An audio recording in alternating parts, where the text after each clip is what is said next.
Ladies and gentlemen, how are you? Good morning. Very glad to see everybody this morning. So glad that you're here. We've got a great show today. We've got some things that I want to discuss. It's been a long time coming. I spent a little bit of time preparing for this because I wanted to give this topic the type of attention it deserves. So good morning to everybody. So glad that you're here. If you are just tuning in, please do me this favor. Do me a favor, hit that like button, hit that subscribe button if you're new to this, and we're going to get right into this conversation. It's a beautiful morning, everybody. Happy Wednesday to everybody. Happy Wednesday. Good morning to you. It's been an interesting week. We're going to have an interesting show. So let's do this. Before we get started, let me show some respect to the good people of the chat. Let's see who we have in here this morning. Ladies and gentlemen, we see Talk Hale Ladies, let's chat. She says, hello, family. I look forward to the show this morning. What's going on with you, baby? What's going on with you, baby? Very good to see you this morning. The one of the only, the intentional millionaire is in the chat. Ladies and gentlemen, a warm round of applause for the intentional millionaire who's in the building. A.T. Quail, what's up, my brother? This guy is doing some interesting things. Got a show I saw on Instagram. Doing fantastic. What's up, my guy? Very good to see you. I see the beautiful lie is in the building. What's good? Good people. Good morning to you. Very good to see you. I see the one of the only Bravo with Sheila. Ladies, let's chat. Listen, if you guys are not subscribed to Bravo with Sheila, ladies, let's chat. Y'all are missing it. You're missing it. You're out of the loop and you need to get right.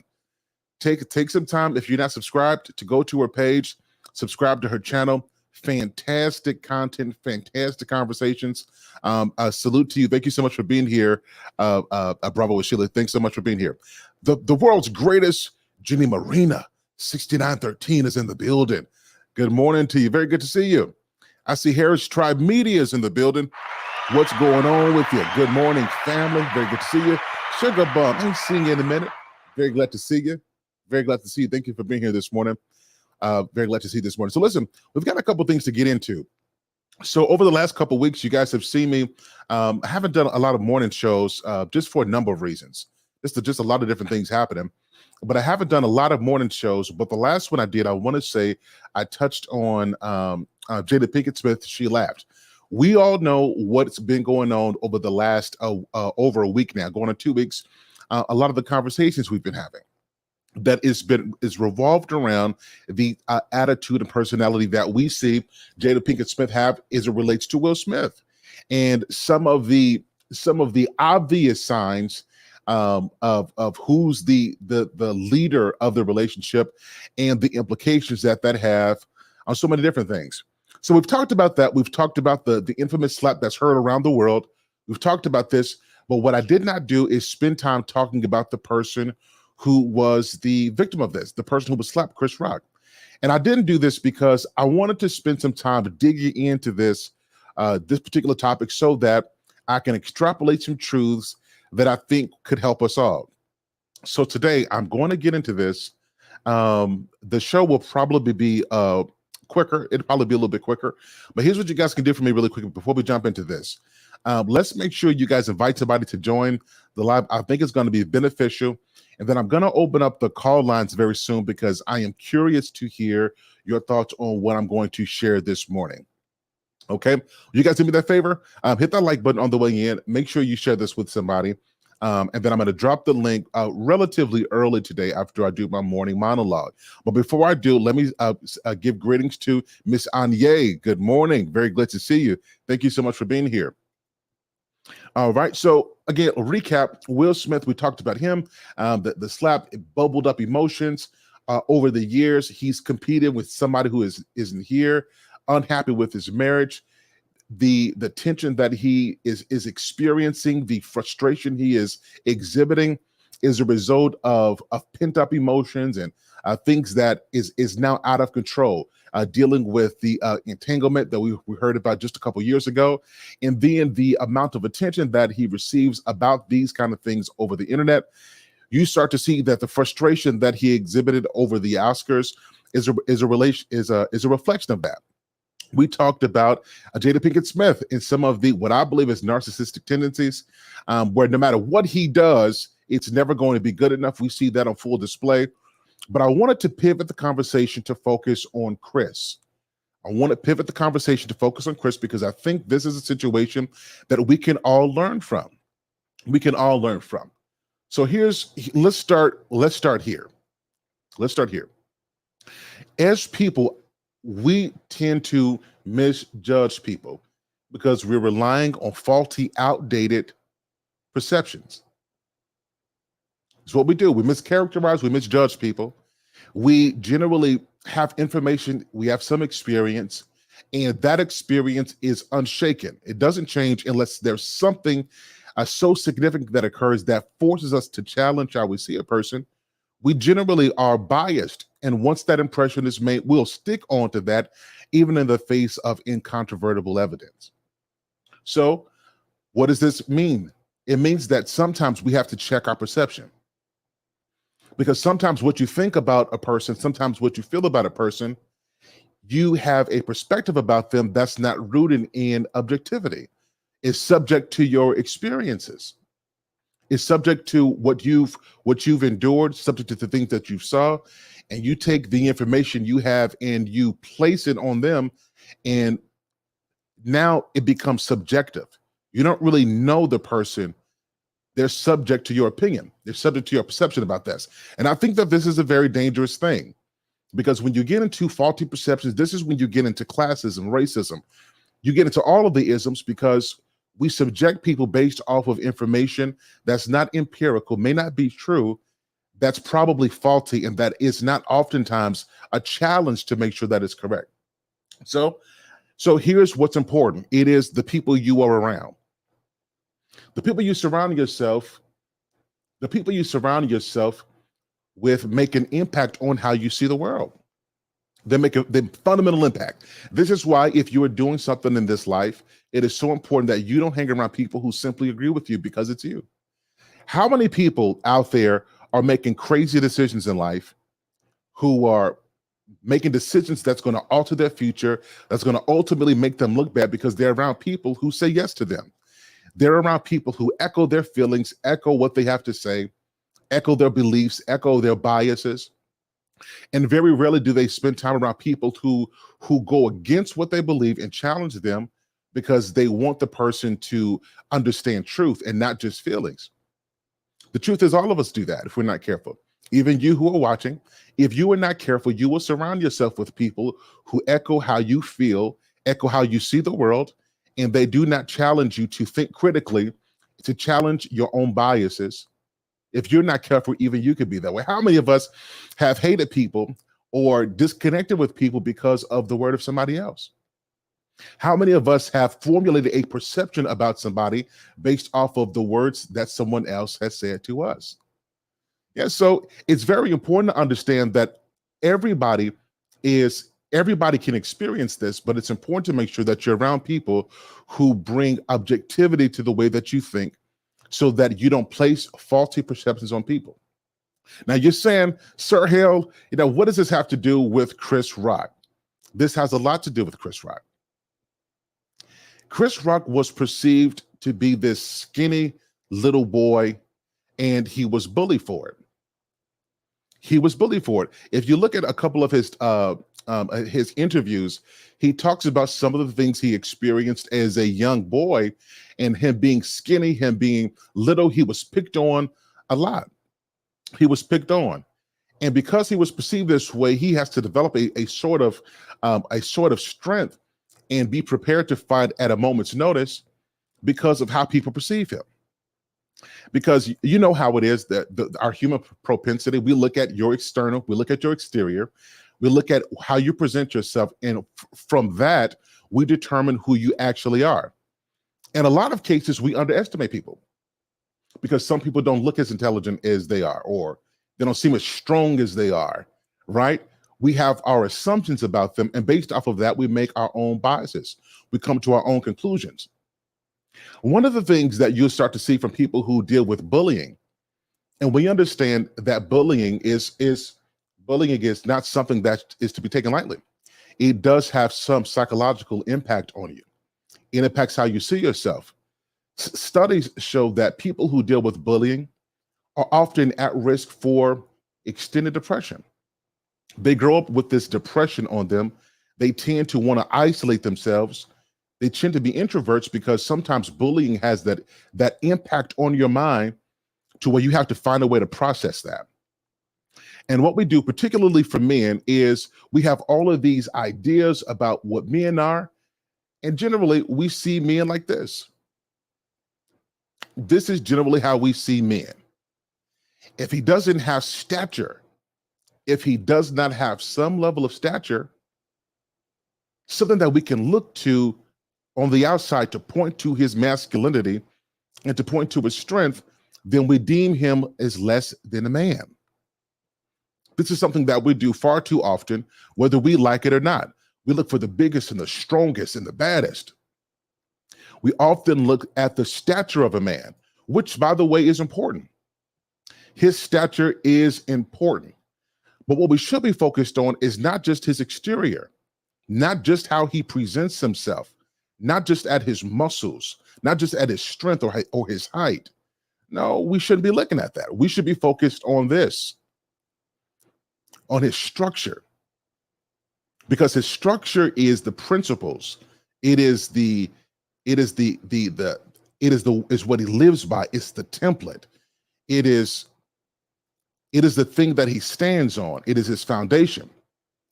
And oftentimes what we do is we misjudge people because we think we know them based off of what we see on the outside, and we have no idea the structure that this person is standing on, why they can't be moved, why no matter what happens, they remain true to who they are. This is what I believe we saw displayed with Chris, because so many people said things like, if this was me, well, I would have fought back. If this was me, it would have been a fight. When after Chris Rock got slapped, it would have been a fight. It couldn't have been me. If this was me, I would have done so-and-so. And people don't realize that when you have something to lose, you can't move like people who don't. Let me say that again for the people in the back. When you have something to lose, you can't move like people who don't. All right? Let me say that one more time for the good people. Did y'all hear what I said this morning? When you have something to lose, you can't move like people who don't. You can't afford to act in your emotions and to act like everybody else does, because they don't have as much to lose as you do. And I know some of you are saying, as a man, a man wouldn't have let this happen. A man wouldn't have allowed this to happen and to go down without a fight. And here's why I disagree with you. What we do so often in our culture is we judge men based off of their fists. It's almost as if we are judging men for performing in a world that no longer exists. There was a time when we had to duke it out and fight for survival. But in today's world, the landscape we live in, it is not about me fighting you with my fists. It's about me fighting you with my mind. And men who are emotional, who are not in control of the way that they move, not in control of the way that they respond, not react to things. Because we have a lot of reactive men that when something occurs and it doesn't go their way, their emotions are struck, their pride is hit, their ego takes a shot. Then as soon as that happens, you react, and then this is when we see us jeopardize our money, we jeopardize our reputation, and we try to find ourselves defending ourselves against someone who is not even worth that defense. Because we are still operating as if we are in a world where our survival is based off of our fist. And we are not in the fist game. We are in the mind game. That if you cannot control your emotions, you cannot control how you feel and govern yourself in a way that's reflective to who you are and reflective of where you are going, then my good sir, you are going to lose opportunity. You are going to lose the bag because you are not in control of yourself. Does this make sense, guys?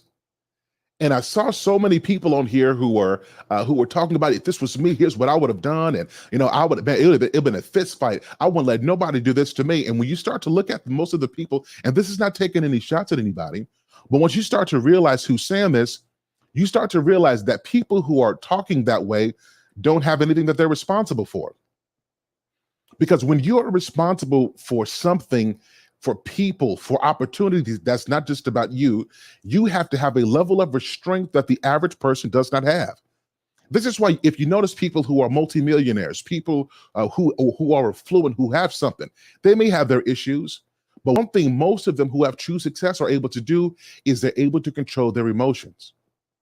They're in control of how they respond to different things. And I want to say something that as I observe the landscape of life in our culture, one of the things that I see that we don't promote enough is the emotional intelligence among men. We don't promote this. We don't promote emotional intelligence. We don't talk about it often enough to where this is now in a normal part of the discussion, because we are still trying to reconcile masculinity with the barbarism and with the brute strength that we have with intellectual faculties. And what I'm saying to all of us who are watching this is that perhaps Chris Rock is not some scrawny little man who was unable to defend himself against a much taller and much bigger person in a situation where embarrassment is something that he can't escape. Perhaps it wasn't that he was afraid of what was done to him. Perhaps he was afraid of what he might do and understood that if he, in that moment, did not restrain himself. Now let's be real for a second, guys. Let's be real for a few moments. What would the storyline be if Chris Rock if he didn't hold himself, if he did not stop and control his emotions? Think about what the storyline would have been now. Sure, would have had people who were on here talking about, yep, he did the right thing. But think about the long game. Think about the long game. What would the optics be? What would the narrative be? Oh, now you got two black men who don't appreciate opportunity. They drug the whole Oscars down, and see, this is what we knew it was. See, this is how men are. Black men are violent. It's like in one sense, we are saying we want to move forward, and then in the other sense, we're not playing the long game because we have a short time fuse. And we respond to short-term things that can have long-term lasting impact. Chris Rock is not some scrawny dude. And oftentimes we think he is because he doesn't look like this. He doesn't appear to be stoic. But true masculinity is not just how it looks on the outside. It is the structure that he is built with on the inside. It is the things that a man stands for. It is what makes him immovable. It is a thing that he's not willing to only stand for, but he's willing to fall on. It is his principles. It is his morals. It is his sense of duty to others, his sense of duty to his purpose. This to me is what we see exhibited with Chris. Even in the face of him dealing with his own traumas, with being bullied, and him going through therapy because of this, and him having to relive these moments as he starts to feel that sting hit his face, as the embarrassment because eyes are on him around the world. He has to have a level of restraint because he's standing on not only his stature, he is standing on his structure. And this, ladies and gentlemen, is what we must begin to promote among our men and our women. All right?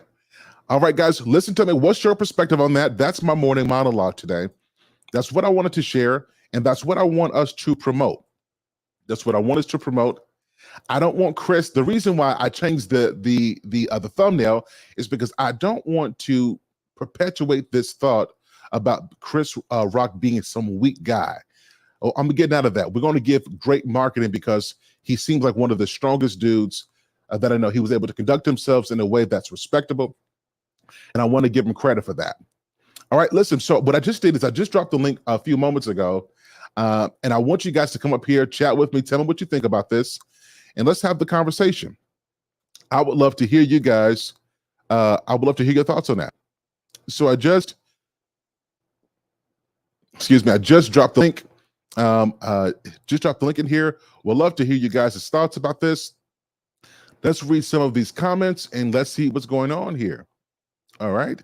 So I see the intention of millionaire says facts. AT Quell says, oh, Lady Hell says, when you have something to lose, you can't move like people who don't. Facts.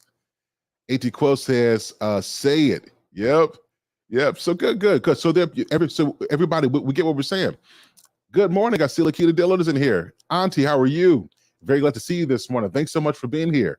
Great job bringing out this point. Thank you so much. So, y'all, what's your thought about this? I think we have to stop looking at a person's external and start looking at who they are and what they stand on. A man is not simply how he looks. A man is what he stands on. Let me say that one more time for the good people in the back. A man is not simply how he looks. A man is what he stands on. So we just dropped the link. I've got a first caller this morning. Let's bring him up. This morning, you guys know who this guy is. Awesome brother, upcoming content creator. Y'all know what it is. Ladies and gentlemen, bringing up bro, AT Quell's in the building. How are you, man? Sir? I'm good. Excellent. How are you, Ken? Yeah, I can hear you. Okay. No, Excellent. I'm good, man. I'm doing good this morning, man. I heard what you were saying, and it honestly is crazy because that's what we were talking about on Eon Thoughts, Real Talk Eon Thoughts, critical thinking and its importance and how ego plays into it. The thing is that how critical thinking really shapes your behavior, and it tells you when you should do something and when you shouldn't do it. So it gives you that direction and that discernment. Because if you don't do it, you think about it, that's what's happening in society now. Like we have two perfect examples of when someone critically thought and when someone didn't. Um, I don't think Will Smith really thought about the consequences that would have came behind that. And you look at how flourishing now Chris Rock, his shows went up automatically. Um, right after that event, Will Smith's losing movie deals. They were supposed to make a Bad Boy 4, now they're shelving that. Um, so it's a lot that goes on with that, man, and it's crazy that we have to start using those critical thinking skills to make sure that we're making the best decisions for for your life and thinking about the long term effects and not the immediate ones. I think you're right. One of the things that I think, to be honest, I do think that Will has, um, he has an opportunity to change this. I fundamentally believe that. I think that if he's wise and humble enough, that he can go and he can change this. But there's a couple things he has to do first. He has to admit where the issue is. Like he has to admit that, and he has to be willing to hold himself truly accountable, not PR stuff. He has to Yeah, be willing to hold himself accountable to go make that right. because if he doesn't, it's going to impact him in his decisions and his opportunities later. And you can see he's hemorrhaging a lot of different things. He's hemorrhaging money at this moment. He's Right. hemorrhaging his reputation, opportunity, right? Right. Because of what he did. And I think what you spoke to is about the need for us being critical in terms of our thinking. Is needs to be not only what we talk about, but what we aspire to work on, because the higher up you go, the more necessary it is to be able to think critically and to govern your emotions. What do you think about that? Right. I agree, man, and I guess the thing I would think about too is how we define things. We got to make sure that we're putting everything in its proper perspective, because I think that's where the confusion comes in. With everything. If you look at, I looked up one of the things I did. I looked up the definition of ego, and it says ego is a person's sense of self-esteem and self-importance, the part of the mind that mediates between the conscious and the unconscious, and responsible for reality testing and personal identity. So I think that's the thing, that we look at ego in a negative way, but we don't think Chris Rock had an ego. He balanced that out, and he wasn't defined by that moment. He had defined himself as a man already. So what anything that anybody, now, he probably could have been upset, but he had enough control over his self, his ego, his self importance wasn't affected by it. So if that makes any sense of what I just said. Yeah, so let me ask you a question. A lot of people would say that Chris Rock was smaller and he didn't act from a place of stoicism. He acted from a place because he couldn't do nothing about that. What's your perspective on that idea? I don't agree with that, because let's look at Terry Crews, for instance. Like, Terry Crews is a big guy, but he's like one of the biggest teddy bears. You get what I'm saying? Like, he has a reputation that he kind of like a really soft reputation, even with all those muscles. So, I think that's when you start thinking in absolutes when it comes down to physical appearance. I think we put ourselves in danger, you know, because, like, we're human. There's nothing that's absolute for us. Things change for us every day. Our feelings change. What I liked in 10 years ago, I don't like now. You know, my marriage has changed. My wife has changed in the marriage. So it's like, it's so much that goes into that, and I think we box ourselves in absolutes, and that's where we fail at. So, what about emotional intelligence? I think one of the things for men that we have to promote is emotional intelligence. What do I mean by that? Are you familiar with the term? Yeah. So we know that there are a few tenets of emotional intelligence. The first one is the awareness of one's own emotions and how to govern that. I think that the world we live in today, it makes it unattractive for a man to understand his emotional stuff, because when we say emotions, real talk, we think about a couple of emotions: anger or some dude crying. You know Hmm. what I mean? Like, that's Right. generally what we relegate emotions to. And there's a spectrum of emotions, and you don't know the power of that spectrum until you're in a situation where you're triggered, and that range is on there. So let me give you a prime example. We're at the Oscars, and there's a joke, and we're laughing. Oh, laughter, joy. That's one, right? In that moment, we see something else. Oh, now I'm pensive because I see the look on my wife's face. Well, no, then now it goes from me being pensive. Now I feel the need to do something. Now I'm spurred into action, and now it turns into anger. Now that manifests itself in violence. Now I perform violence. I come back. I've got a smile on my face, and then I get angry again. You see the whole a spectrum on display, because oftentimes we're not taught how to deal with those in a particular situation. And so that self-awareness makes a big deal, because if you are aware of what's going on, then you can stop it. I think Right. if more men were aware, we don't find ourselves in situations like that. What's your Right. idea on that? Yeah.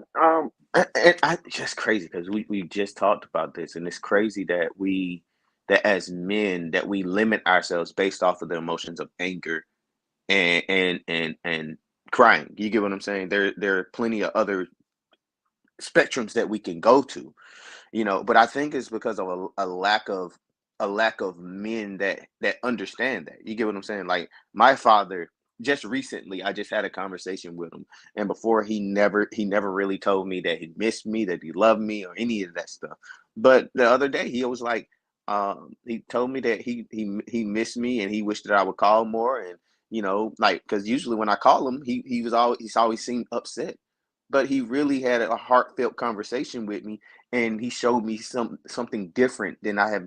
I was surprised. My wife, I was like, he's never said that to me, and he just wished that I would call more because I used to work with him every day, and I was the one kid that always checked on him, no matter how he treated me, no matter what happened between us, no matter how upset I got with him, and I think he just missed that because he was like, I taught him a lot through all those things. So I think that we don't realize that that brings balance. We have to. It goes to the thing of discernment. We have to know when to protect, when to be soft, when to be angry. You know what I'm saying? We have to know when to use those. Understand each emotion and know when to use them. So that goes to what you're saying about emotional intelligence is balancing everything, because who the hell knows how something will affect you if you don't really at least put yourself in the worst case scenario when you act in that emotion. Precisely. So this leads me to the next thing that I want to talk about.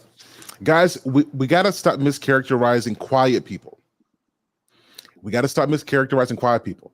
There's so many people who think that because, a person don't respond, like, you know what, I'm not about to go back and forth with you, that this person is weak. Let me tell you something about quiet people. Quiet people, if you're not careful, I want you guys to get this. I want you to listen to this. And this is going to help you parents who have smaller children, or those, you have children who have children, is you don't keep on picking on the quiet kids. You don't keep on picking on the quiet people, the people who are not retaliating and responding to everything, because those people pushed to the max will show you a side that you did not know exist. And sometimes them being quiet and reserved is not because they are afraid of you. Sometimes they are afraid of what they are capable of. Yeah. And if you keep on pushing them, you end up discovering that they are not quiet just to be quiet. They are quiet because they realize they're self-aware, and they know the type of damage that they can incur on somebody else, being pushed to that limit. What's your thought about that? Yeah. What's the don't poke the bear or don't wake the sleeping lion? I think that's the old quote or whatnot. Because you don't really know what's on someone's mind. That's a very dangerous thing to assume that because someone's saying nothing that they're not going to do anything. Because who knows how explosive their reaction can be. You can lose your life behind it. You never know. So it's one of those things where you like I go back to absolutes, man. I just think that they're really dangerous for you to think just because something was one way with one person and another way with another, that's going to be the same way with another person.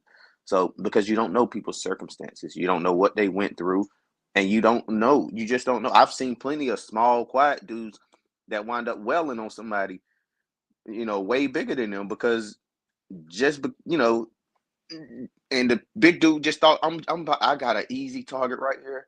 I'm about to let him have it. And I'm talking about maybe like two. The big dude was like two times bigger, you know, and that doesn't mean anything, man. Size, when it comes down to this stuff, it doesn't mean anything. But you got to think about what the overall, how is that going to play out for you at the end of the day, like, you know.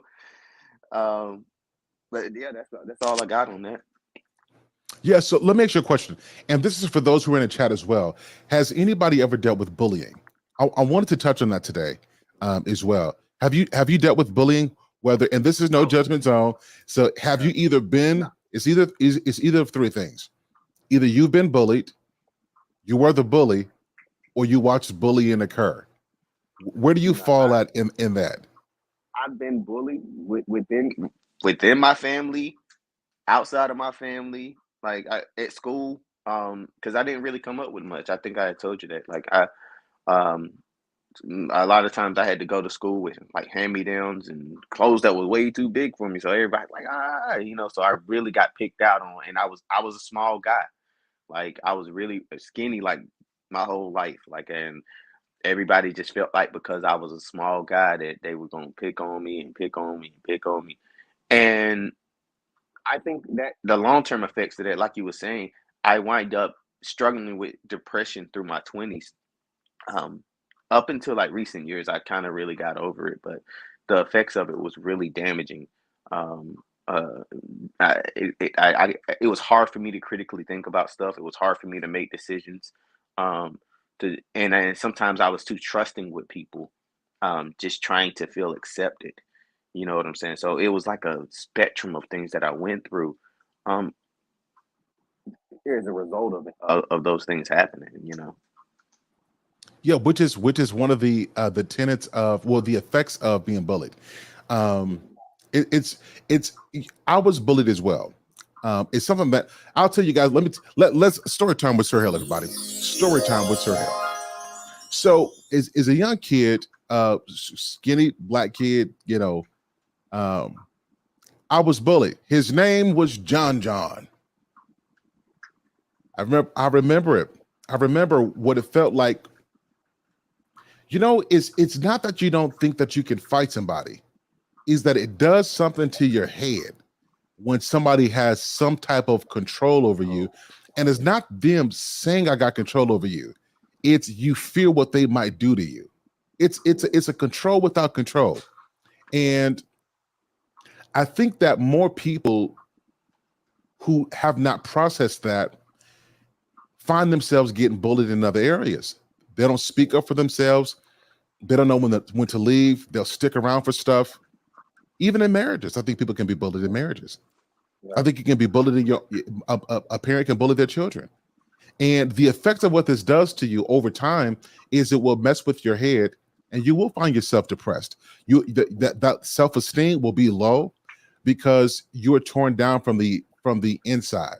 So my question for you is, if you've dealt with this and you know what that's like, what steps did you take to overcome that so that you are not living in this perpetual depression?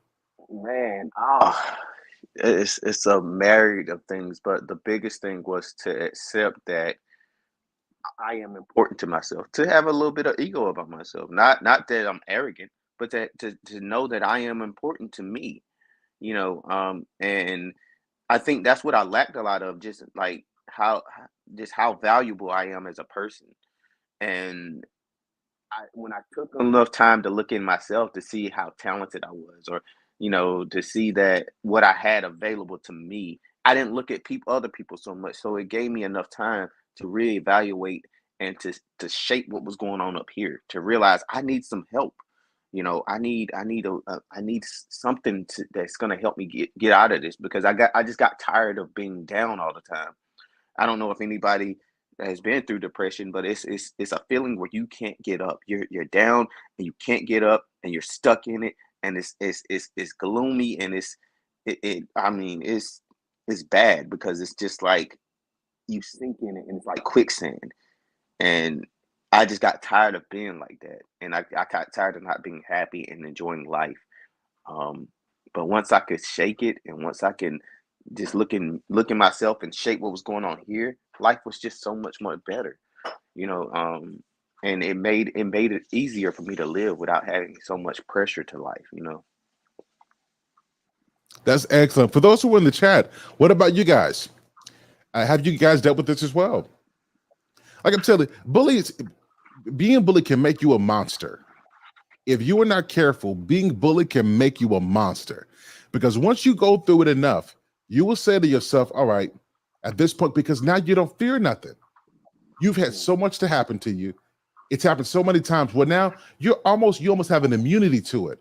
And you can become reckless because what you've gone through, you like, I will never allow this to happen to me again. I don't care Right. what I have to lose. I don't care how much it hurts. I'm no longer afraid. They about to understand that you about to figure out who I am today. You about to What, find out not to ever mess with me again. what I Bullying like the can turn you difference. into a monster. Go Right. ahead. No, I was just saying just like the difference between what they say, the difference between a hero and a villain. It's all about perspective. So you look at most heroes approach to and try to impact the world in a positive way. most villains look at like I'm about to burn the whole world up because the world burned me. Um, so it's just one of those things where you have to figure out a way out of it. Because that's how I look at like a lot of my problems. Like at first, I just didn't want to deal with it, but when I actually looked at the situations, my perspective wound up changing. You get what I'm saying? So once I changed my perspective, I got so much to offer the world rather than looking at how much the world had hurt me. Um, so it's all about perspective. Like perspective can change your story in a heartbeat. That's facts. Ladies and gentlemen, if you guys are just tuning in, please be sure to hit that like button, that subscribe button. This is a dope conversation. The reason why this, again, is so important, this is for everybody who, there's a lot of people, you got two types of people. I would say three, but I'm going to just give you two to give you some spice this morning. You got two type of people. The people who something happens and they deal with it, right? You say something to them, oh, they're going to say something back to you, right? You do something to me, I'm gonna do something back to you. You got those kind of people. The other type of person is you do something to me, and now I'm gonna think about all of this. I'm gonna process it. I'm gonna think about it. Hold on, let me figure out why this happened to me. Man, did I do something to make this happen? Is it something I said?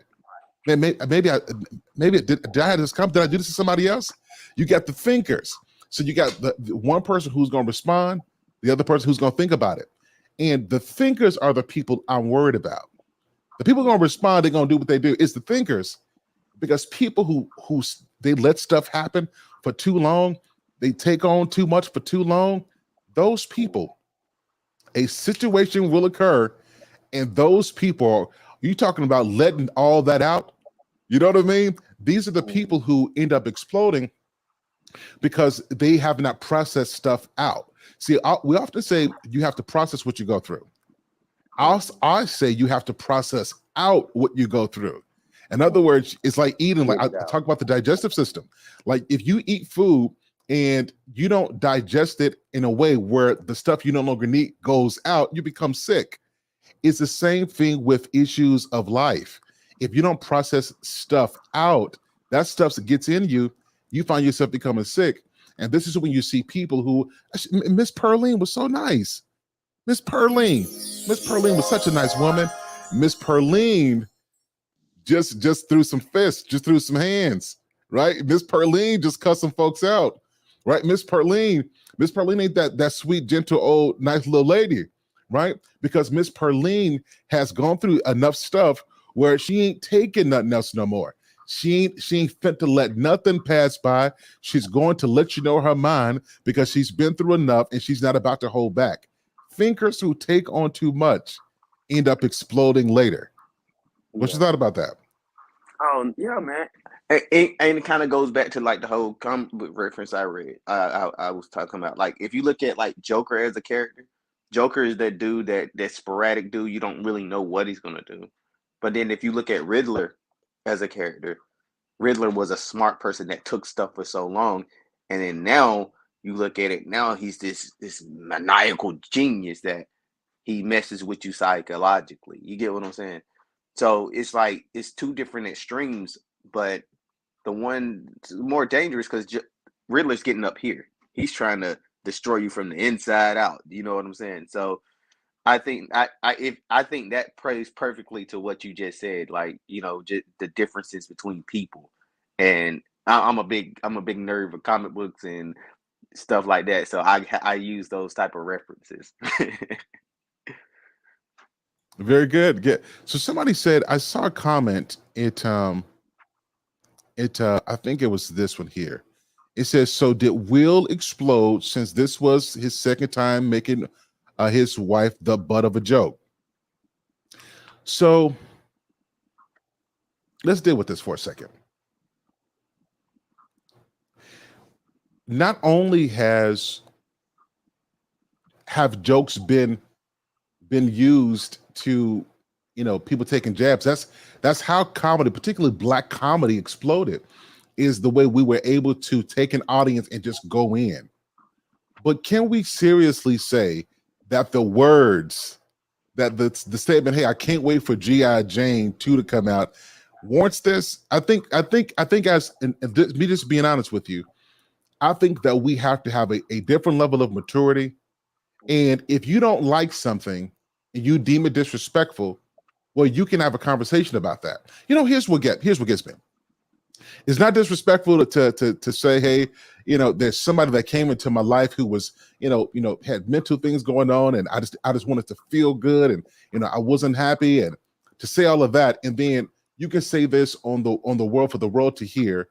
My husband didn't know how to make love to me right. That's none of that is bad, but GI Jane too. Oh, this is over the line now. I think at some point, guys, we got to have some maturity and be honest with ourselves. I think we want what Chris said. We want it to be disrespectful because we want to justify what Will did, because we want to be able to say that he deserved that. What it really is most of us, we don't know how to laugh at certain things. It's okay when we say things about other people. It's okay to laugh when the joke is about somebody else. But when there's a joke in reference to you, now you want to have an attitude. I think we got to grow up. I think that's petty. I don't think that this was him exploding because his wife was the butt of a joke. I think that there was something underlying before, and that Chris Rock he just happened to be the object upon which Will Smith took out his frustration. But it had nothing to do about her being a joke. Right, but just look at him, how over the years, I think I said this before, that the image that he's always portrayed, the clean cut, happy go lucky, nothing bothers me, and and when you do that, after a certain point, if you could let so much go, you're gonna pop, and I just think that he just exploded because he never addressed anything. A lot of their marriage and their relationship got out all the time, so they always were up under a lot of scrutiny and all this other stuff. And then for her to keep doing what she has been doing over the years, adds fuel to the fire. And then it's just this one time where this happened. These couple of times that Chris Rock said something, I just think it was just an opportune time for him, where it was just like, I gotta respond to this. But in the end, none of that mattered, because now you're losing. You're losing out of the situation.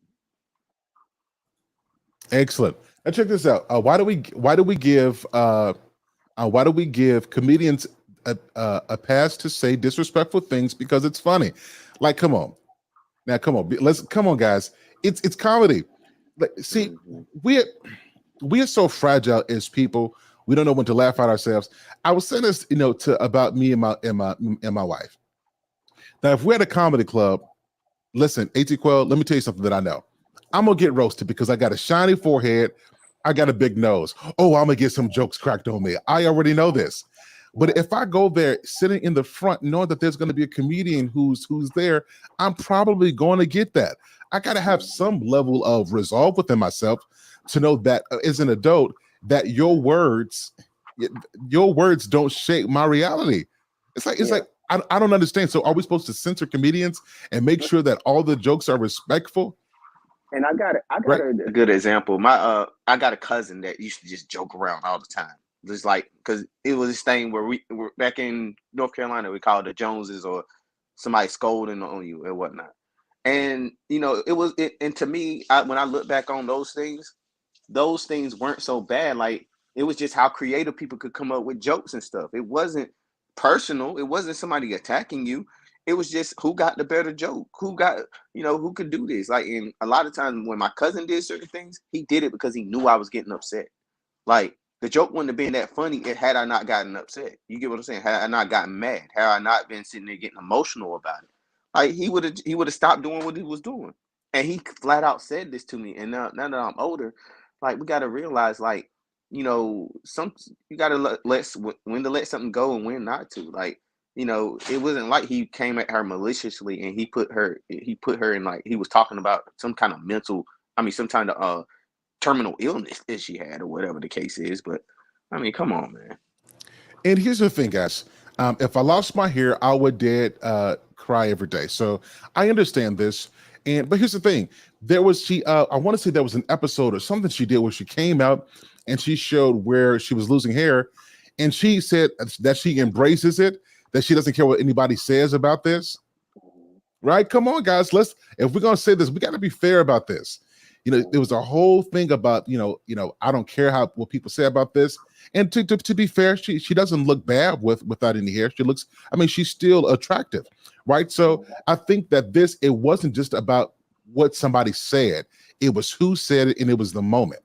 So guys, we gotta have thicker skin in this. We're adults now. If me coming to you making fun of you gives that response, that means we probably need to grow up in some way or not. And here's the thing: if you were that uncomfortable with your hair, well, they got all kind of products for this, right? But certainly we can't expect a comedian who's paid to make jokes not to make jokes when that's what they're paid to do. Come on, guys, let's be fair with that. And he did good hair. He did a whole movie about women's hair. So it's like, he's not meaning it maliciously, because he came out with a film to explain Black women's hair. And it's like, if that was the case and you were that uncomfortable about it, people wear wigs and weaves all the time. So why didn't you put a wig or a weave on if you felt like, because that's what the Oscars do. You already know the Oscars, they throwing jabs and jokes. The dude, Ricky Gervais, he was on the Golden Globes. He said way worse things to people on the Golden Globes than Chris Rock said to anybody there. Like, I've seen that dude joking on people, and he said some mean stuff. Like, you get what I'm saying? But it is what it is. Yep. Yeah, this is a factor too. And thank you so much, Auntie Lakila Dillard. She says, so I read Will's book. Over the years, he resented himself for not protecting his mom from his father's beatings. I think that's a very real point to bring out in this situation, where I think there's a lot of different thoughts in this, but I want to give you an opportunity to respond to this. What's your thought about this particular comment?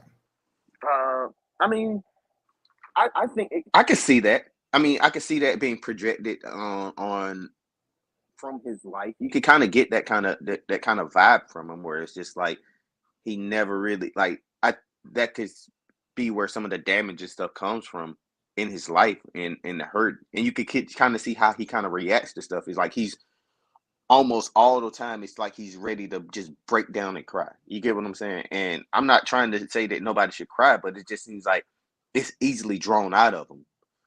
You get what I'm saying? Like, it's easily drawn out of him. Yeah, I can get that. I think it's more to it than that, guys. I think in that moment, that's a whole lot of other pent up stuff I think he went through so much in his life. He went through so much, over the last couple of years with social media, that at the pinnacle of success, where he's about to get this prestigious award, that he cannot escape all of this. Even there, at the height of his success, he can't escape all of this, all these others. And I think he got frustrated, and I think he exploded. I think that's what happened. Yeah. Right.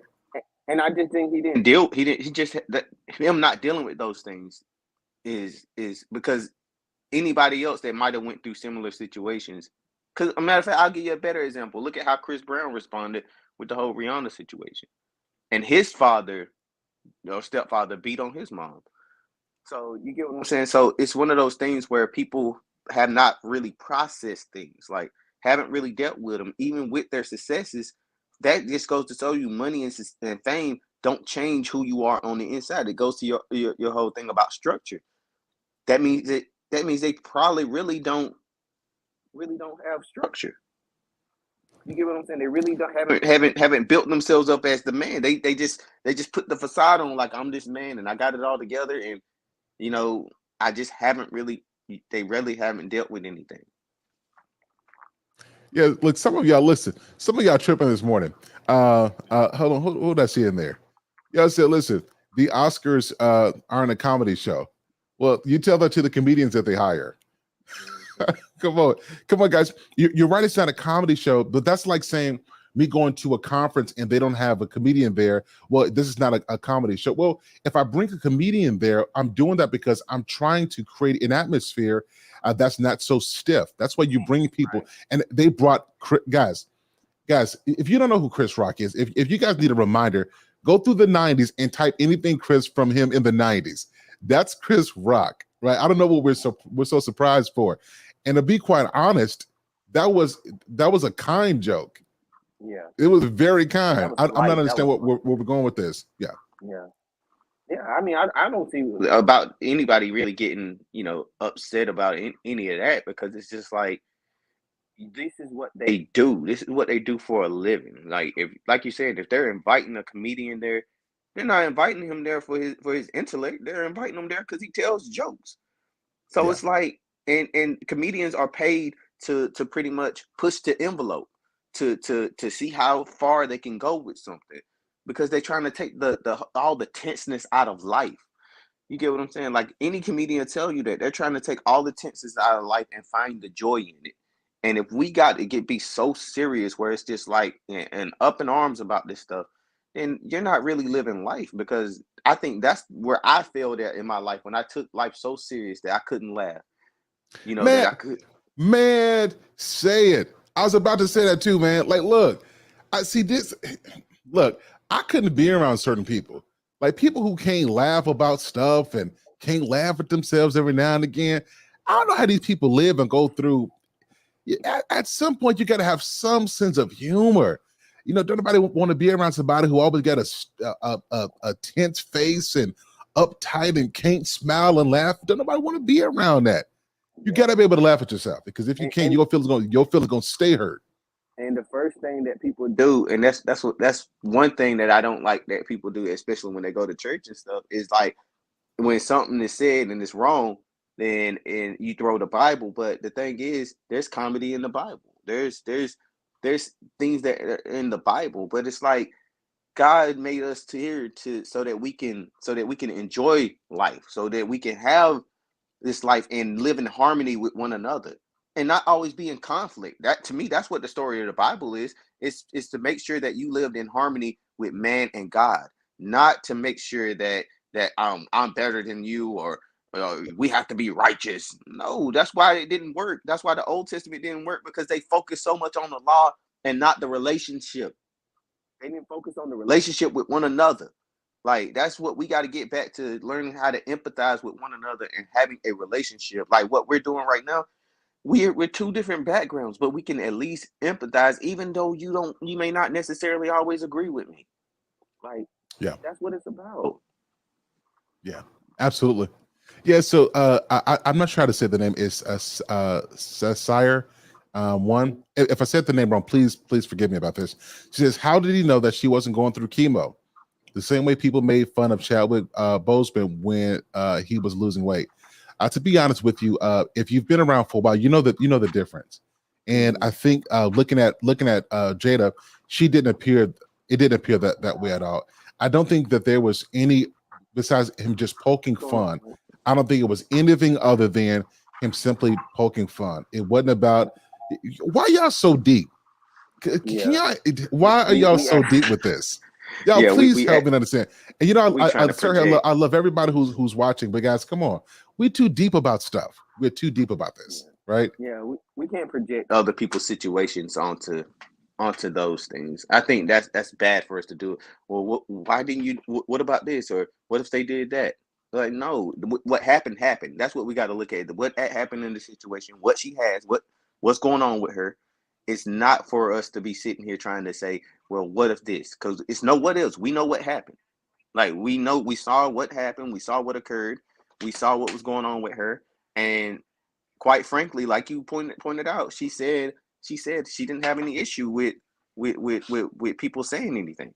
So it's like your words were used against you. So evidently it was a problem for your husband to get up there and to act like that. And you didn't even try to stop him from doing it. Like you didn't even try to give him like you didn't try to get him to do anything other than that. Like that's what I'm saying. If it's something that makes you insecure, we shouldn't expose those wounds to people. And I think that's what's happening now. When you expose wounds to people, people are gonna dig down even. People are gonna dig down even deeper. They're gonna gnaw right into that wound. All right, listen, ladies, y'all got to come up here. Y'all got it. Y'all must be trolling Sir Hill in the morning. I do not believe some of these comments I'm reading. We're saying is comedy in the Bible. ATQL, just ATQL, hold on for a second. What are we saying? What are we talking about this morning? Are we seriously suggesting that it's not okay to make. Yeah, ladies, listen, ladies, y'all call in. We need to have a discussion because either you are trolling me this morning or you're telling me you don't know how to enjoy life. You guys, I just dropped the link again, ladies. Y'all come on here. It pains my heart to read some of these comments. It pains my heart to read some of these comments. All right. Jeez, Christ. Okay. I said, hey, too quick. Again, let me drop you for a second. Let me pull up somebody else really quickly. No problem. Please stick around. Do me a favor before you go, though. Shout out your Instagram deal real quick so that we can follow you on your Instagram. Okay. So it's Real Talk Eon Thoughts, and it's on the page Unlock the Bars, Uncut. So it's Unlock the Bars _ Uncut on Instagram. Excellent. Appreciate you, ma'am. Listen, please stick around for him. Please stick around for him. All right. All right, guys. Let me bring up really quickly. KP from KC5. What's up, sir? Good morning with you. How are you? Good morning. Can you hear me? I can, loud and clearly. You're going down the rabbit hole with this one, man. They will never see it. They will never see it from a pragmatic perspective. They are only going to see it from a feelings perspective. Sir Hill, you're really wasting your time even explaining this over and over. This is what you need to know. The women that will protect the man's legacy would have stopped you. The woman that won't would have allowed you to go burn it all down. And that's basically what they're telling you. So just accept it for what it is. That's just what it is, Sir Hill. I'm pretty sure, based on what I know about you and I've talked to you online before, your wife would not allow you to go up there over a joke and burn the whole legacy down. And my wife would not allow me to do it either. Listen, I got one better for you. If there was a joke, we both would have been cracking up. After the event, we'd be driving home cracking up about it because we got a sense of personality. And even if there was something that was offensive, if I had to take my wife out there, give her a little kiss to make sure she was good, it wouldn't have gotten that bad. Right. Think about this too, Sir Hill. Think about this too, Sir Hill. These are the same people that want the lap of leisure life, the fun life. How do you want the fun life, but you can't take a joke? But it seems to me that the most disrespectful person was the one that got the joke told about and then went on the defensive and threw her husband under the bus. You cannot make this up. Right. But they're still going to tell you that they were both wrong, saying Will and Chris were wrong. The man made a basic joke. I've been to comedy clubs all throughout the nation. I've seen Chris Rock live, Tony Rock, Kevin Hart, Earthquake, many names I've seen live. And if you walk into that front row late, they're going to go on you. Oh, and you better be prepared to get a comedy bit. That man said one joke to them. One joke. G.I. Jane and this too. Man, and listen to this. It's okay for a black man to assault another black man on TV, produced by another black man who's probably going to lose all his opportunities to produce the Oscars again because of a joke. Well, we hope they're rationalizing that. Well, listen, he has some leverage because he did good, and the viewership did go up some. So I think the opportunity would still be there because of Chris Rock's resilience and him not responding. So I think that saved it all. I truly believe that. Yeah. Right. It makes perfect logical sense to us because we're thinking logical. They're thinking based on feelings. She felt this way. She felt that way. How good did she feel when she told the world that she wanted to feel good, like Halle Berry in Monsters Ball? Right. She came out to the world and told them she wanted to feel good at that red table. That's what she said. So it's all about feelings, whether she feels good or not. And then she throws the man under the bus. That's all I got to say, Sir Hale, man. But they're not going to come up here and state their position because they don't have a position. Their position is based on feelings. Yeah. Well, yeah. So listen. I appreciate you. I believe that you're right, but I'm still trying to do the good work. I want to hear from the ladies because this needs to make some sense to me. I don't understand how we can't laugh and have a good time at this. Okay, salute, you guys man. I'm gonna drop down. Yep. Go ahead. Yeah, salute. I'm gonna drop down. Let somebody else get in. Hey, appreciate you, man. The Intentional Millionaire. I saw you. If you're still here, please come on back up. But guys, I don't understand. How do we get to a place where we can't. Some of the dopest women to hang around are women who can laugh at themselves. Let's just put that out there. Some of the dopest women to hang around are women who can laugh at themselves. And if something is really offensive, then you can pull somebody to the side and say, "Hey, babe, listen, that really did get to me this time." But I don't understand how on one at one juncture we can put out all kind of information about husband. He doesn't perform in bed well. You know what I mean? We speak much highly of a rapper and an entertainer. We go to Red Table Talk and we talk about the entanglement. We don't mind seeing any of that stuff, but when it comes to let me invoke a Martin. When it comes to a little jokey joke, now we're offended.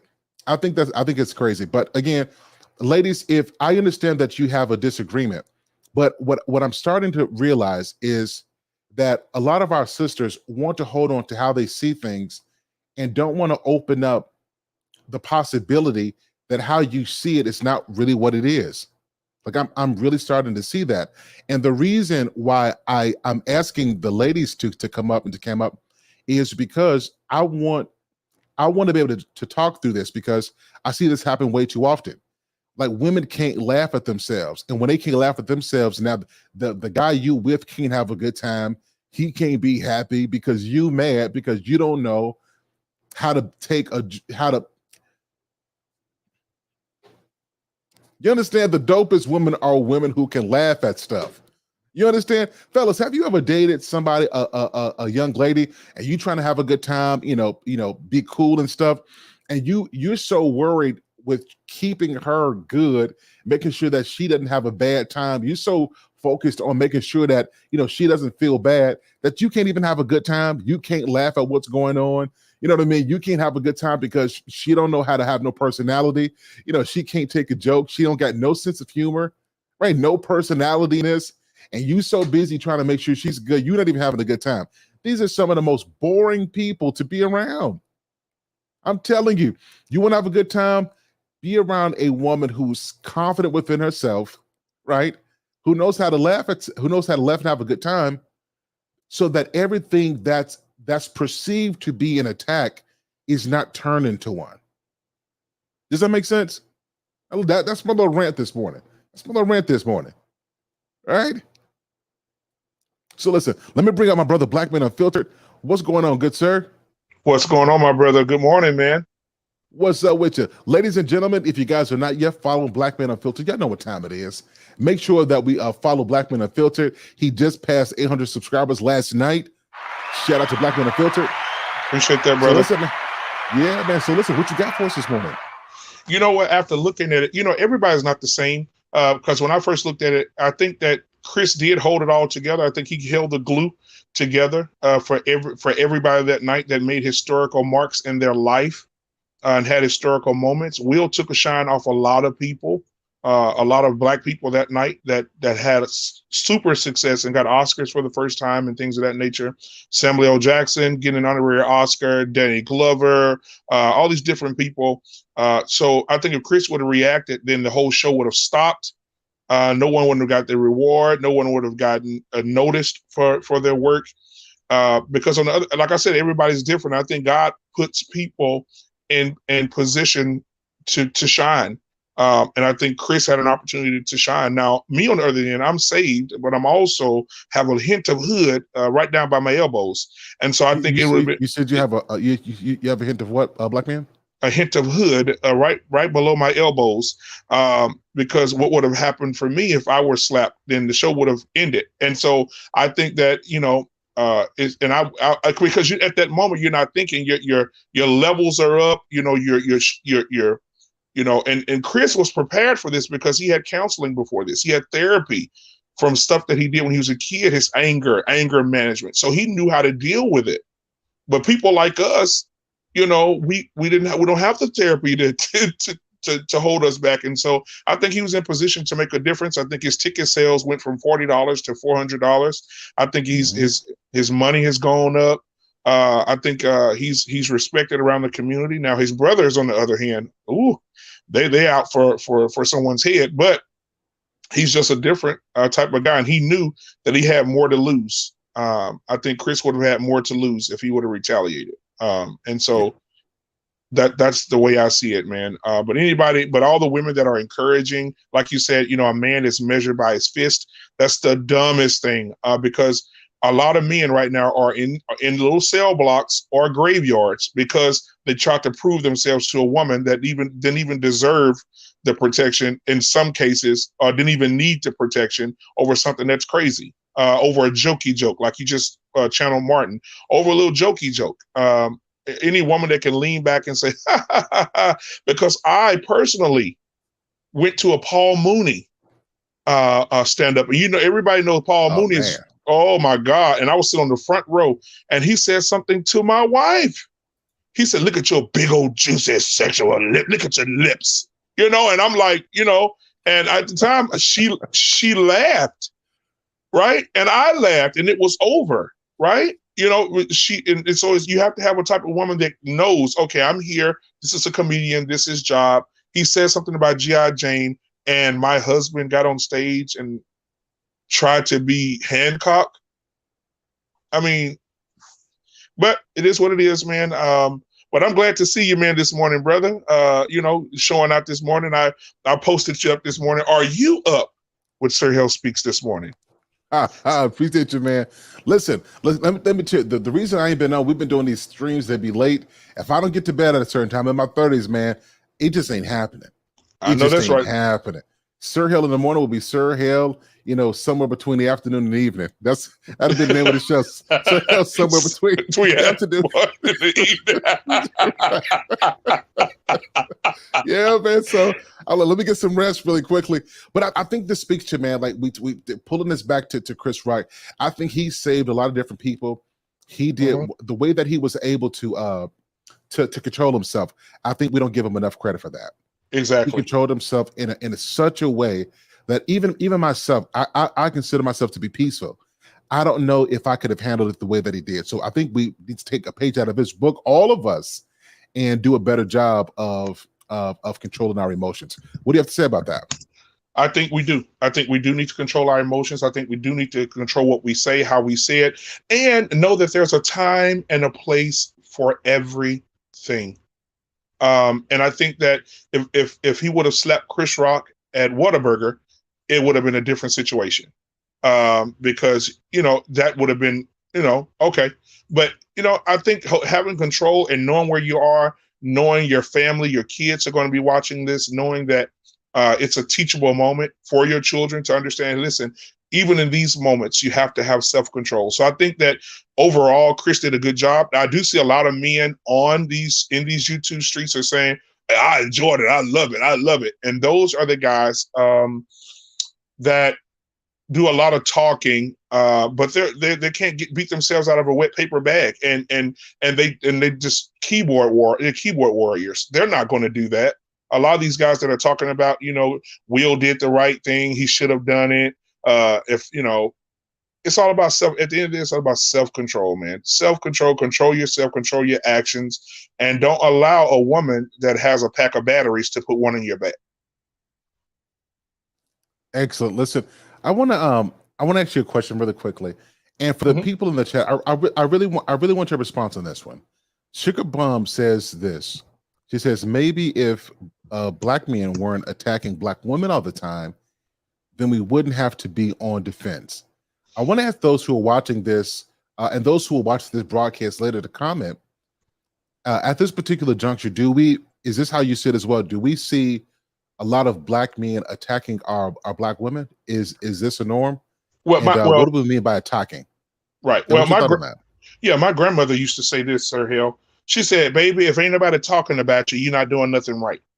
So my thing is this: black women, if men are talking to you and they're not silent, see, the thing you should worry about is when the men get silent. But if a man has a concern about his black woman, he wants to see his black woman excel, and he does it in a way, because see, black men have for years in the songs, you too short, you a scrub, and men been listening to this forever. And we can't keep using the excuse that men are bashing their women, but men are definitely speaking up and saying, this is what we want from our women. This is what we want to see from our women. And our women have gotten to a point where I'm so independent, I should not even have to worry about what a man says to me. What you say is not important. So I think there's work to do on both sides.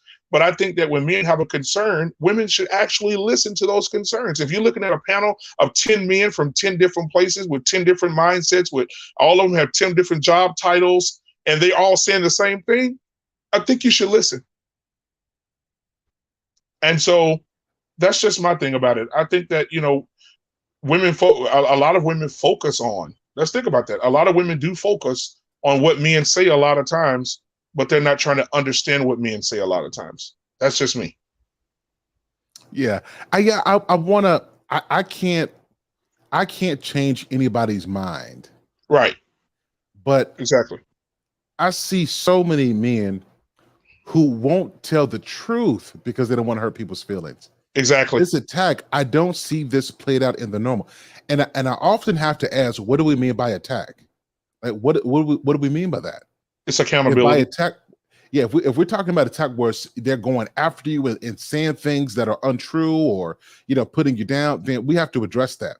But a lot of what I see, I wouldn't even say most, a lot of what I see is that when a man thinks differently, or he brings out a level of truth, or he says something that is a critique, then critique is often synonymous with attack. That's what I see. Right. Tell me if I'm wrong on that, or if I missed something.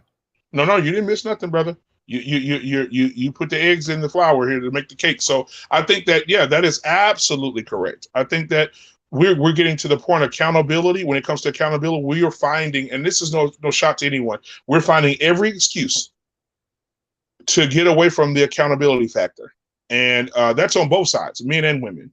But in particularly, when she's talked about attacking women, I don't think it's an attack. I think that A word has become a cuss word. And a lot of people don't like that cuss word. A lot of people don't like that word accountability. So when the men are speaking, I think women should listen. I think when women are speaking, in some cases, men should listen as well, because we have work to do as well. But in this case, I don't think that men are attacking. I think men are concerned. Yeah, that's a good point. That's a really good point. Listen, so it's interesting that when I have these conversations, I'll get the response from the ladies, but very rarely do I hear ladies actually come up and have the conversation. Right. So, ladies, if you are serious about this, and I would like for you to help me out to understand this attack. So I just dropped the link one more time. I'm going to be on here for about another 10 minutes, and then I'm going to end the show.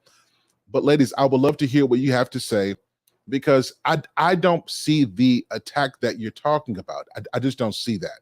And not at a large scale. I do see some people, who have something to say, but that's a minority of people. That's not the majority of people. So I would love for a lady, particularly I saw Sugar Bum, I saw somebody else as well, who had something to say about this as well. Would love to hear what you guys have to say. Yeah, because this is kind of throwing me off. That at this joke, I don't understand how we've even gotten so far away that a joke is perceived as an. I don't understand that. And these women that we're talking about, some of the women, not all, I'm not going to call any names or anything like that. I'm talking about in general. A lot of the women that are saying that are coming on your platform saying what they're saying, these are the same women that are saying Will did right. He's protecting his wife. He's the man that's protecting her. He's the man that what he did is okay.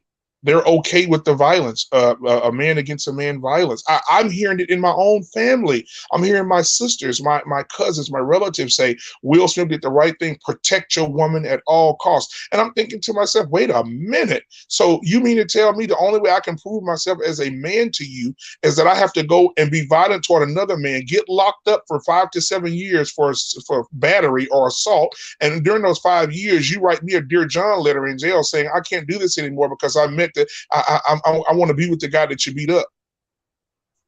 We have to understand that sometimes we can't play into the emotions of women.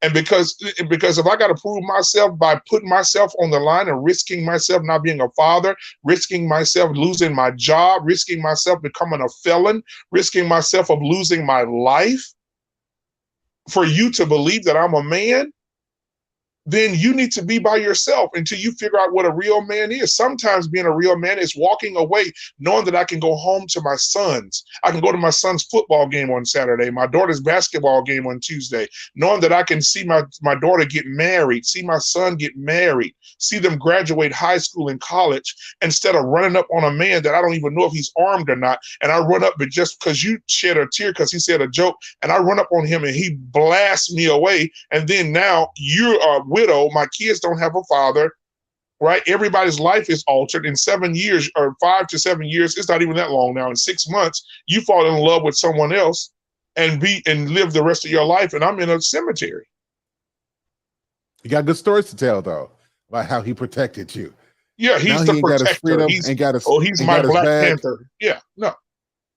Yeah, so that's what I'm saying. You know what? I'm going to do a smoke show. I have never done a smoke show, but I've got enough people, enough ladies who got some stuff to say. I'm going to do a smoke show, and I'm going to give the ladies an opportunity. Now, listen, KP from KC5 says something that I agree with.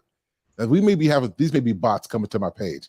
These can't be real people there, black man. These can't be real people. Yeah, I'm waiting on These gotta be Ashton. bots. I'm waiting on Ashton to pop up in your back in the backstage because I feel like you're getting punked. I think so too. Man. So listen, guys. So we're going to end the show. Blackman, before I go, let's shout out your channel really quickly, and because I got to get to work myself.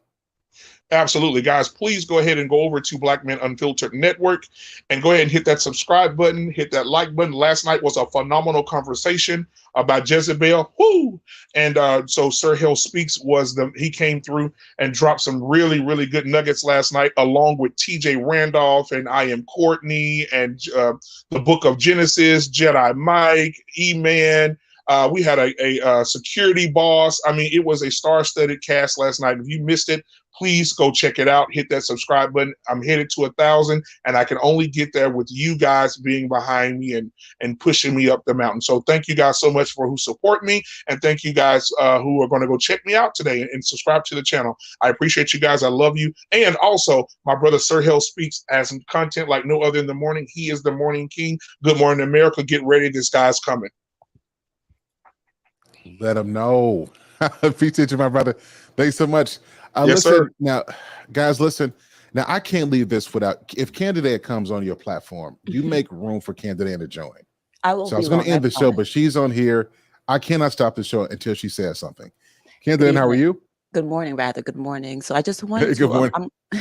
I'm looking forward to that smoke show because, I want us eventually at one point or another to have a balanced conversation regarding just, it doesn't even really have to be about Will and Jada, but really about women and men's relations and issues. And while I wholeheartedly, for the most part, like I spent, I think it was 4 hours on that live stream with you from just about the beginning to the end. I am one Black woman that agreed with you. So when we had these conversations about, oh, the ladies aren't seeing things, that you had a woman, you had myself on there that did agree with you. And you had a man, Yella, who did not agree with you. So when we have these conversations about balance, I want us not to forget that men feel this way also. Men feel like and I'm not here to say Yellow was right or wrong or that I was right or wrong. I'm just saying that there are both men and women on each side of the aisle that feel different about this. We have men and women that feel he was right, and we have men and women that feel he was wrong. So when we're talking about having a balanced conversation, let's not forget, because it seems to me when we have these conversations that all women feel this, but most of the women feel like he put a barrier on her back. Dude, there were men that also feel like that. Let's have a balanced conversation. The other thing that I want us to talk about some of the lessons that I learned here, because whether or not you agree with the situation, whether you believe whoever was right or wrong, there are lessons to be learned. And one of the things that I noticed as you guys talk about content creators, and I've been watching your shows. I've been doing a lot of overtime. It stops this week. It stops. I got 3 more days to go, and so I'll be on here, my face included, a lot more. But I saw the show about the Jezebel calling Jada Jezebel. I saw the show about earlier today. You said that Jada said that Will didn't make love to her. Right? When has she ever said that? Have you watched that Red Table Talk, Sir Hale? She never ever uttered those words. The conversation was about communication and accountability, and she said, and she also said, and I tell Will to tell me what can I do to make things better for him. It was a two-way conversation, but people are so ready to to put her head on a stake. And the thing about this, it's messed up because I don't even agree with Jada, and I'm over here defending her. I don't even agree with her. But let's just stick to the facts. Is what I'm saying. Is that she never actually uttered those words. Now, granted, yes, there are other things that she said that think are wrong, right? But when we're talking about being fair, let's just be fair and stick to what was actually said instead of running around here repeating what you think other people said. That's all. Well, let's be That's fair all. though. Let's be fair. Perspective makes a difference. If none of the other stuff happened, then the way that we perceive that comment is different. So Perceived what comment perspective, about? yeah. So context matters. So we've got the entanglement happen. I want it to feel good. Then this comes out, right? Like all of this stuff is too much shared. You got so much of the negative out there that I agree. even the slightest reference to her not being satisfied is going to be made to be something that it's not. So we I can't just 100% isolate that agree. part. Yeah. I 100% agree with you, Sir Hale. But the fact of the matter is, it's made to be something that it is. The last word, not. Something that it is not. Right? And I don't even agree with the doggone thing. And I'm over here like, I just want us to be fair. Like there's criticism to be made on both sides, is what I'm trying to say. But let's simply be factual when we're talking about these things. It's not like there's something to be said about the woman that said she feels like women are being attacked. I want to get on there and talk about that eventually, not today. I'm about to get ready for work and all that kind of stuff, right? But there's lots of opinions that are shared on these platforms in which I feel like men are saying that women need to be held accountable. We hate accountability. And I'm like, when have I'm a representative. TJ has been a representative. When you have women on here that are like, yes, we agree with you, why do you still hone in on the negativity? At what point are we going to talk about solutions and what we learned and focus on the women that are doing the things that you guys, that we can promote? Now, to be fair, Sir Hill does talk about that often. Yes, I'm talking. This is a generalization. This is a generalization about these platforms in general.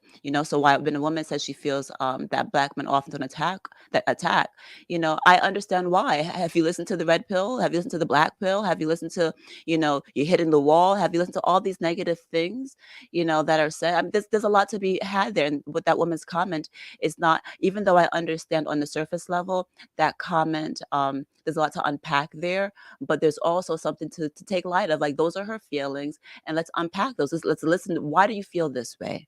Tell me, why do you feel, as opposed to, you're not taking accountability. Or listen, can we take a moment to listen to the woman and find out, why do you feel this way, so we can actually bridge the gap between men and women at some point? I might not even agree with her. I don't know why she says what she says, but can we just listen to one another? I've been joining these platforms to listen to black men. Are what you guys saying true? Can I make I agree. changes? So I want us to bridge the gap eventually. And I'm going to end with that. I just want us to bridge the gap somehow, so that we can somehow get to the point where we are building better families. That's it. I won't belabor this too much. And I appreciate, it was a great conversation this morning. So I appreciate, I've been watching, and I appreciate your platform as well. Thank you for having me. Thanks so much. Ladies and gentlemen, please drop Candidate's channel really quickly. Mods, please do that. Candidate, I'm about to put that smoke show together, and I'm going to look forward to see. If I don't see nobody else, if I got one viewer, I hope that you're able to join that as well. Yeah, as long as I'm available, I'll definitely be there. Awesome. Appreciate you. All right, y'all. Listen, this has been a dope show. Thank you guys for being here with Sir Hale in the morning. I appreciate you guys. This has been fantastic. I am going to do a smoke show. Before to that, the Intentional Millionaire says Jada is not the problem. I agree. I wholeheartedly agree with that. If you guys look at the, not this one, but the previous one that I did, I talked about how Jada is not the problem, and that until Will gets healed within himself, even if this relationship doesn't work, he'll go find another Jada in a different body. So the Intentional Millionaire is spot on when it comes to this comment here. But I'm going to do a smoke show because I think it's important. It's so easy to get into the comments and you stitch together meaning from comments. And I think men and women have to find a way to be able to talk to each other, not at each other, not I say stuff and you respond to the part you heard, but we have a conversation so that we can really hear what we're trying to say. So I'm going to have that smoke show. The goal of that is not to embarrass anybody, is not to attack anybody. The goal is for us to truly put some stuff out on the table so that we get an understanding. And hopefully from that, we are able to move forward. So y'all look out for that very soon. It'll be on my page very soon, but we're going to have a smoke show. And I want all the women who's got something to say to get ready to have the conversation. Let's talk about that. If we really want things to change, it starts by conversation, not just by reacting to what we think a person means. All right, y'all. Well, listen, it's been a dope show. I appreciate everybody. We'll be back tomorrow, same time, 6:45 on Sir Hale in the morning. I appreciate y'all. Ladies and gentlemen, have a great day at work. I hope that God prospers your way, that you are blessed, and that God opens up doors in your life. Stay safe out there. Do good to others. And you guys have a fantastic day today. All right. I'll talk with you soon. Peace.